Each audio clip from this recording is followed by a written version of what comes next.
இன்றைக்கி பீட்ரூட் தோரன் இல்லைனா பீட்ரூட் பொரியல் எப்படி செய்கிறாங்கன்னு பார்க்கலாம். அதுக்கு நான் 2 பீட்ரூட் எடுத்துருக்கிறேன். இதை இப்போ தோல் எல்லாம் சீவிட்டு இதை சின்ன சின்ன பீஸாக கட் பண்ணி எடுக்கலாம். இப்போ இது கட் பண்ணியாச்சு. இதுக்கு இப்போ கொஞ்சமாக நான் தேவையான அளவு சால்ட்டு போடுறேன். போட்டு கொஞ்சமாக தண்ணி விடுறேன். இதை இப்போ நான் வேக வச்சு எடுக்கிறேன். இப்போ பீட்ரூட் வந்து நல்லாவே வெந்தாச்சு. இந்த தண்ணி எல்லாம் இல்லாமல் இது வத்த வச்சு நம்ம வேக வச்சு எடுக்கணும். இப்போது கொஞ்சமாக கோகனட் ஆயில் விட்டுருக்குறேன். கடுகு, கொஞ்சமாக உளுந்து 1 ஸ்பூன் போல் போட்டிருக்கிறேன்.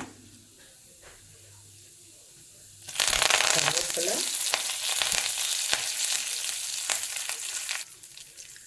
இது பூண்டு ஒரு 4-5 பூண்டு கொஞ்சம் இடித்து வச்சுருக்கிறேன். இப்போ இதில் ஒரு 1/2 கப்பு போல் தேங்காயும் 1/2 ஸ்பூன் ஜீரகம், கொஞ்சமாக மஞ்சள் தூள், 1/2 ஸ்பூன் சில்லி பவுடர். இது தேங்காய் வந்து கொஞ்சம் நல்லா ஃப்ரை ஆகணும்.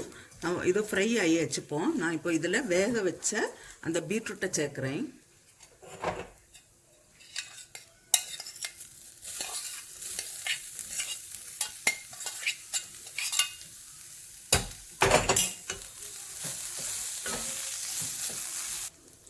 கொஞ்சம் சால்ட், ஏற்கனவே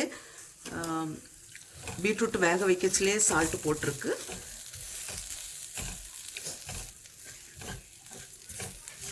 இப்போ நான் ஸ்டவ் ஆஃப் பண்ணுறேன். நல்ல டேஸ்டான பீட்ரூட் பொரியல் ரெடியாக இருக்குது. நீங்களும் இதே போல் செய்து பாருங்கள். செய்து பார்த்து உங்களுடைய கருத்துக்களை தெரிவிங்க. உங்களுக்கு இந்த சமையல் பிடிச்சிருக்குன்னா சப்ஸ்கிரைப் பண்ணுங்கள். உங்களுடைய ஃப்ரெண்ட்ஸுக்கெல்லாம் ஷேர் பண்ணுங்கள்.